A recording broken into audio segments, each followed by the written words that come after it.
Bienvenue à tous, c'est Réussite, votre magazine économique réalisé en collaboration avec la CCI de Troyes et de l'Aube. Notre invité du mois, à la patate. J'ose le jeu de mots, je ne peux pas m'en empêcher Bruno. Vous allez comprendre pourquoi en regardant ce sommaire. Luc Desroulers est l'invité de Réussite. Il dirige Eurocelp, une start-up agricole basée à la Chapelle-Saint-Luc. Cette PME a inventé une machine qui permet de qualifier la qualité des pommes de terre. Un procédé scientifique qui n'existait pas jusqu'alors sur ce marché. Et vous allez comprendre comment une simple machine peut changer le business dans un secteur. Eurocelp ambitionne d'être la référence en Europe dans ce marché de niche. Dans le rendez-vous CCI, nous vous parlerons d'un nouveau réseau d'expertise mis en place par la CCI de Troyes et de l'Aube. Le Club des experts, c'est son nom, a été créé pour apporter la meilleure réponse possible aux PME qui souhaitent un accompagnement spécifique en matière de stratégie, de management ou de RH par exemple. Explication dans un instant. Enfin, dans le Zoom du mois, gros plan sur l'année de la gastronomie, un événement lancé par l'État et les CCI. Il s'agit d'un appel à projet national pour soutenir des initiatives de valorisation de la gastronomie. Et dans l'Aube, grâce à cette opération, une manifestation a vu le jour au Risset, le printemps gourmand, avec des financements à la clé. Présentation à la fin de cette édition. Luc Desroulers, vous êtes ingénieur en agriculture. Votre projet d'entreprise date déjà d'il y a quasiment une dizaine d'années. Comment vous est venue l'idée de créer cette entreprise, cette activité ? Bonjour. Moi, j'ai fait du commerce de pommes de terre, import-export pendant 10 années et je me suis rendu compte que ça ne fonctionnait pas vraiment, la relation commerciale entre l'acheteur et le vendeur, vraiment comme ça aurait dû. Et pourquoi ? Eh bien, c'était l'acheteur qui déterminait la qualité de manière un peu subjective avec son œil et cette qualité, elle dépendait beaucoup des conditions de marché. D'accord, il regardait la pomme de terre, il disait celle-là elle est moyenne, je vous l'achète tant d'euros le kilo, c'est ça ? Oui, c'est ça. Il regardait l'ensemble du lot et il disait ouais, il y en a des pas terribles là-dedans, je vous prends pas ce prix-là, il faut faire un peu moins cher. Et donc l'idée vous est venue finalement d'objectiver cette qualité et cette relation entre l'acheteur et le vendeur ? En créant une machine. Oui, tout à fait. Et le problème, un des problèmes principaux, c'est que plus la pomme de terre est belle, plus elle vaut cher. Et donc il y a beaucoup d'enjeux en termes de rémunération du producteur.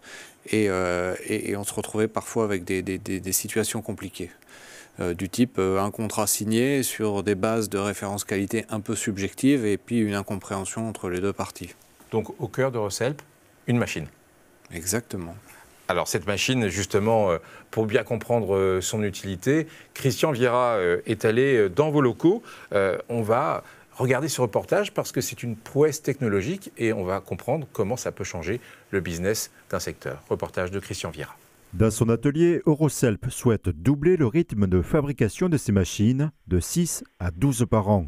Cet outil facilite la relation entre les producteurs et acheteurs de pommes de terre grâce à la mesure précise et régulière de leur qualité. Plus la pomme de terre est belle, plus elle a de valeur. Ça se faisait de manière assez artisanale, manuelle. Et donc là, ça permet d'automatiser, d'aller plus vite et d'avoir plus de précision. La mesure est toujours faite de la même façon et ça, c'est hyper important. Grâce à une ergonomie simple, 3 minutes et une seule personne suffisent à effectuer des mesures normées, sans variation d'appréciation. Donc là, nous avons des pommes de terre jaunes.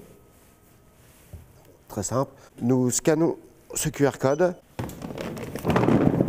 On le baigne. L'échantillon va être lavé pendant 30 secondes. La caméra va détecter pomme de terre par pomme de terre. La caméra se situe sous le dôme. Toute l'intelligence du procédé réside dans l'analyse des images obtenues grâce à cette caméra. Un rapport détaillé, complété d'une note globale, est mis à disposition. L'analyse va bien au-delà du simple critère du calibre des pommes de terre. Une fiche de résultat qui est complète et objective. Le trieur optique ne détecte pas les maladies d'arthrose, gale argentée, gale commune et rhizoctone. Nous, elles sont classées, c'est notre particularité. Toute la valeur de la machine, elle est là, dans ce dôme et dans celui-là. C'est tout l'informatique qu'on a mis dedans, tous les développements. Ce sont des algorithmes qui ont été développés spécifiquement par Eurocelp et qui répondent aux besoins des clients. Et il n'y a pas d'autres algorithmes qui font le même travail pour le moment. Le cœur de la machine, il est là, dans cet ordinateur, tous les algorithmes et l'intelligence artificielle qu'on a développés. Ça, c'est notre cœur de métier, oui. Ces machines sont vendues dans toute l'Europe. connectées, elles permettent aux développeurs de garantir la qualité des mesures. Là, par exemple, toutes les petites machines en noir, ce sont des machines qui sont éteintes. Notre métier, c'est d'assurer à nos clients que la mesure est constante. C'est pour ça qu'on surveille les machines à distance. Grâce à l'intelligence artificielle et la reconnaissance par apprentissage automatique, Eurocelp peut mettre à jour ses machines afin d'évaluer dans le futur des nouveaux critères de qualité. Le dérouleur de cette machine, c'est vous qui l'avez imaginé, mais pour la mettre au point, et ce cœur de la machine, c'est les algorithmes, là vous vous êtes rapproché de l'UTT. Oui, on a tout de suite signé une convention de recherche avec eux. Et puis progressivement, on a trouvé d'autres prestataires. Et on a aussi maintenant internalisé de plus en plus ce savoir-faire. Il a fallu du temps pour le mettre au point, cet algorithme. Ça a été très progressif et en fait, pour tout vous dire, il n'y en a pas qu'un, il y en a plusieurs. Du coup, qui sont les clients qui utilisent ces machines qu'on voit à l'écran ? Alors nos clients, ce sont des gens qui vont laver, emballer les pommes de terre et les vendre au supermarché. Et aussi, c'est un métier qui est un petit peu moins connu, ce sont des petites structures qui font de l'export de pommes de terre, ce sont des intermédiaires. Donc ils achètent et revendent, ils ne voient pas passer les pommes de terre chez eux, mais eux, ils ont vraiment besoin d'annoncer une qualité à leurs clients qui sont loin, qui sont en Espagne, qui sont en Italie, en Allemagne. Et cet outil, ça les aide. Et comme on l'a vu dans le reportage, il y a des machines déjà qui sont hors de France, hein, c'est ça ? Oui, on a 3 machines installées en Espagne. Et cette machine, c'est à la fois, donc vous l'avez dit, pour vos clients, c'est finalement un tiers de confiance qu'ils peuvent proposer à leurs propres clients, c'est ça ? Oui, c'est ça. Et c'est aussi notamment un langage commun. C'est-à-dire qu'ils savent que la machine a fait le même travail qu'elle soit en Espagne ou en France, et donc ça leur permet de parler le même langage. Ouais, combien de machines vous vendez par an et est-ce que cela suffit pour faire vivre votre société ? Bon, pour le moment, on vend environ 6 machines par an. Ça permet de couvrir les charges et les développements. Le but, c'est d'augmenter la cadence, bien évidemment, et le but aussi, c'est de proposer des machines complémentaires avec d'autres détections de défauts, notamment la détection des défauts à l'intérieur de la pomme de terre. Voilà, parce que là, on repère les défauts extérieurs, type, par exemple, c'est...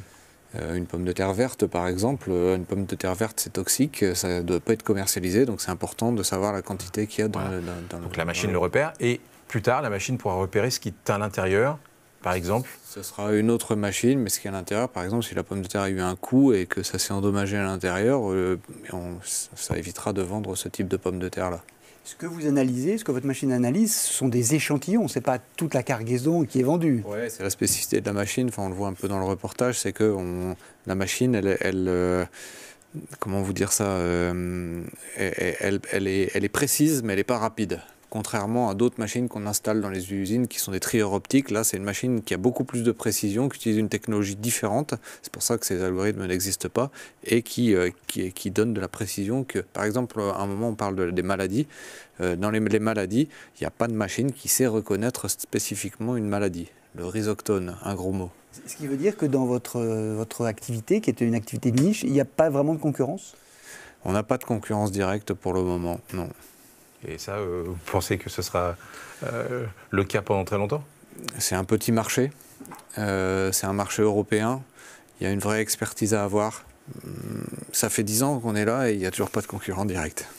Eurocelp, c'est combien de salariés et quel genre de profil ? Alors on est 14 en ce moment. L'équipe va continuer de grandir, je l'espère bien, et c'est beaucoup d'informaticiens. Oui, pour essayer d'améliorer la machine et de l'installer. Il y a des installateurs informaticiens, enfin il y a plusieurs métiers dans l'informatique, c'est ça que je veux dire. Voilà, exactement, il y a du web, il y a du serveur, il y a du réseau, il y a de l'embarqué, enfin je ne vous dis pas tout. Donc, ces informaticiens, ces développeurs, ils sont à la fois pour gérer ce qui se passe aujourd'hui, mais peut-être ce qui va se passer demain. Quels sont vos projets de développement sur d'autres produits par exemple ? Oui, alors on a eu récemment la question sur la banane, donc détecter les défauts sur la banane une fois qu'elle sort de mûrisserie. On a aussi un projet sur les oignons qui avance tranquillement, mais bon voilà, oui. Les projets ne manquent pas. Ça peut aussi intéresser les industriels qui font des frites surgelées, c'est ça, ou des chips ? Alors oui, quand je vous parlais de la machine qui détecte automatiquement les défauts internes, c'est spécifiquement à cette destination-là. Pour le moment, les gens qui font des frites surgelées ne sont pas clients, mais à court terme, ils devraient le devenir. Vous disiez tout à l'heure qu'on l'a vu dans le reportage, vous êtes présent dans 3 pays, je crois, hors de France, en Europe. Est-ce que vous avez l'intention de vous diversifier géographiquement et d'aller dans d'autres pays d'Europe ? Oui, alors pour nous, c'est assez facile parce que du fait de mon ancien métier, je connais tous les pays proches de la France. Mais c'est plus loin, c'est plus long, on est moins connu. Donc voilà, on a recruté une commerciale export qui en ce moment est en Italie. Et son métier, c'est d'imposer la référence dans toute l'Europe. On se retrouve dans un instant pour la suite de réussite. Vous pourrez découvrir comment la CCI de Troyes et de l'Aube peut accompagner les entreprises de multiples façons. Ça peut vous donner des idées.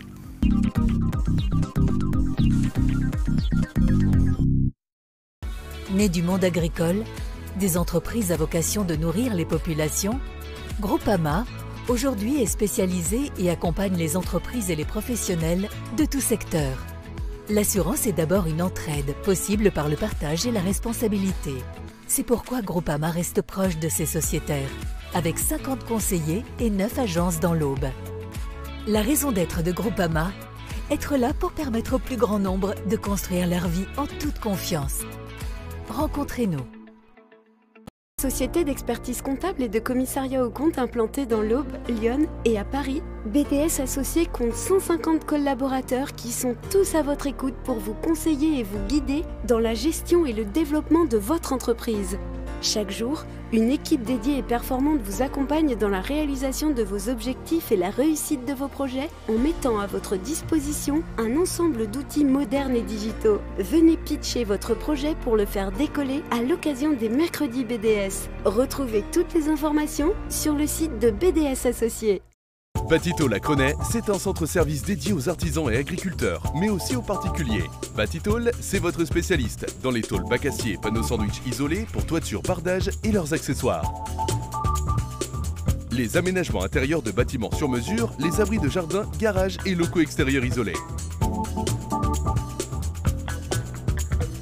L'équipe de Batitol étudie tous vos besoins, vous conseille et vous propose des produits précis et adaptés. Contactez-nous, Batitol à Crenay, Zac des Sources, 03 25 43 10 10.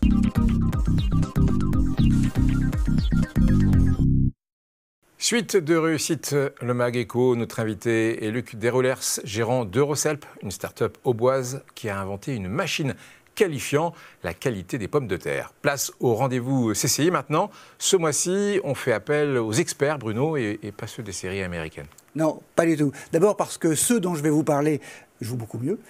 Et ensuite parce que ce sont des experts de proximité qui peuvent accompagner les PME auboises dans la conduite de leur entreprise. Ces apporteurs de solutions ont été réunis par la CCI dans un tout nouveau club des experts, c'est son nom.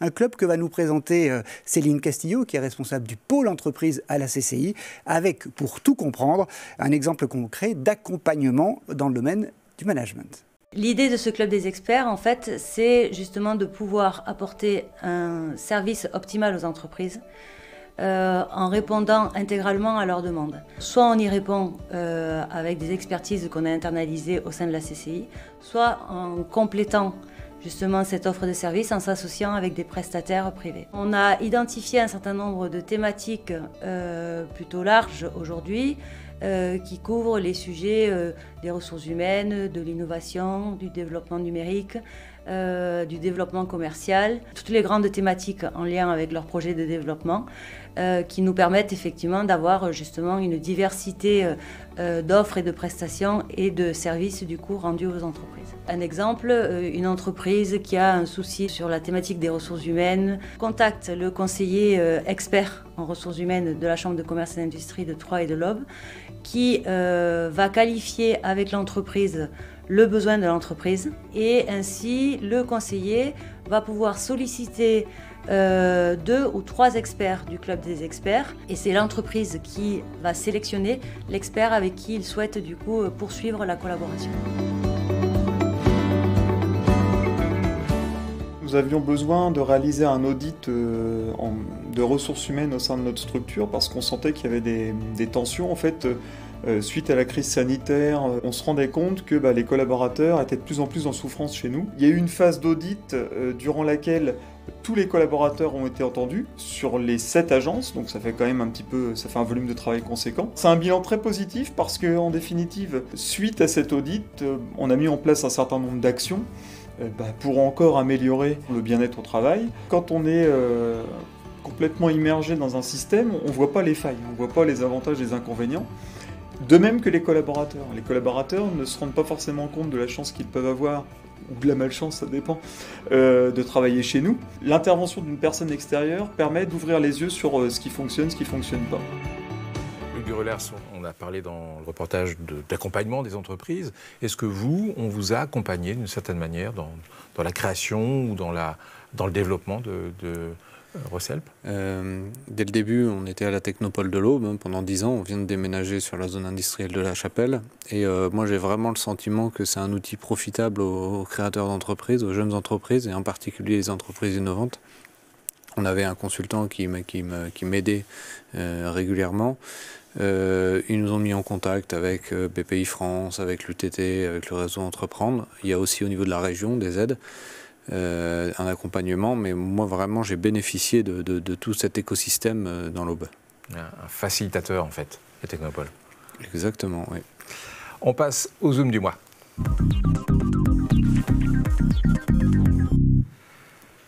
C'est l'année de la gastronomie. À travers ce titre se cache en fait une initiative de l'État et des CCI.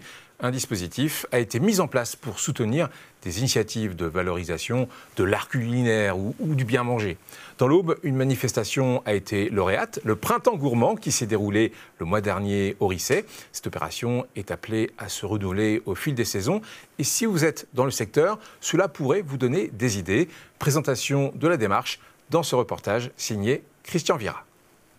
Dans le cadre de l'année nationale de la gastronomie, le 3e Printemps gourmand au Risset a terminé lauréat de l'appel à projet coordonné par la CCI de l'Aube. Ce dispositif est à l'initiative du gouvernement pour soutenir une filière mise à mal pendant la crise sanitaire. Donc en fait, le candidat peut être labellisé année de la gastronomie, donc c'est une certaine visibilité et reconnaissance, et également obtenir une subvention qui peut varier entre 10 000 et 50 000 euros. Le montant de la subvention varie en fonction du budget et de la qualité gastronomique du projet. Sur ces critères, ce rendez-vous coche toutes les cases. Je sers des grandes maisons comme Alain Ducasse, Michel Poivreau, Michel Brasse-la-Guiole. Je suis le fournisseur du Palais de l'Élysée aussi. Au niveau de l'engraissement, on utilise de la graine de lin. C'est ce qui fait le gras avec les oméga 3, les oméga 6. C'est le bon gras, c'est pas le gras du cholestérol. Et on est sûr qu'il n'y aura pas d'industriels ou de revendeurs. C'est un gage de qualité pour nous, parce qu'on n'est pas associé à des gens qui ne font pas de la qualité, donc là on est content. Selon les 40 producteurs du réseau Cités Remarquables du goût, ce type de salon reste économiquement indispensable pour développer sa relation client. Il est important pour les gens de rencontrer aussi les producteurs, de pouvoir goûter les produits, mais pouvoir aussi combiner avec la partie numérique pour aussi après pouvoir continuer, recommander. C'est un rendez-vous économique pour la région parce que les hôtels-restaurants font le plein tout autour. Les gîtes sont remplis, les chambres d'hôtes aussi, tous les hébergeurs travaillent grâce au Printemps gourmand, les commerçants locaux évidemment aussi. On parle d'hommes derrière leurs produits, d'exploitation. Ce soutien économique aux filières de l'art culinaire a débuté fin 2021. Hiver, printemps, été, automne, il est reconduit pour chaque saison. La CCI se charge d'effectuer les premières évaluations des candidatures. Les dossiers pour l'été peuvent d'ores et déjà être déposés via cette plateforme. Donc l'été qui va être plus axé sur le partage et le vivre ensemble, puis la dernière saison qui sera l'automne, plus l'automne des producteurs et des circuits courts. Ce programme de soutien économique s'adresse à l'ensemble de la filière, du producteur au restaurateur. Luc Durelers, je voudrais revenir sur votre fonctionnement, de votre création de start-up, parce que c'est une start-up. Et dans le monde agricole, c'est quand même pas très commun. Oui, c'est un peu spécifique. Alors on a des GPS donc pour du semis de précision. Il y a beaucoup de choses qui sont sur le matériel agriculture. Mais nous, dans notre métier, c'est vrai qu'on n'en voit pas beaucoup, effectivement. Parce que la difficulté aussi, quand on fait des recherches et développements sur ce type de machine, il faut attendre la récolte suivante. Donc il y a un temps qui est beaucoup plus long que cette idée de start-up où tout va très vite. C'est vrai. Peu de personnes en ont conscience, mais en fait, c'est comme si on avait une usine avec une seule production dans l'année.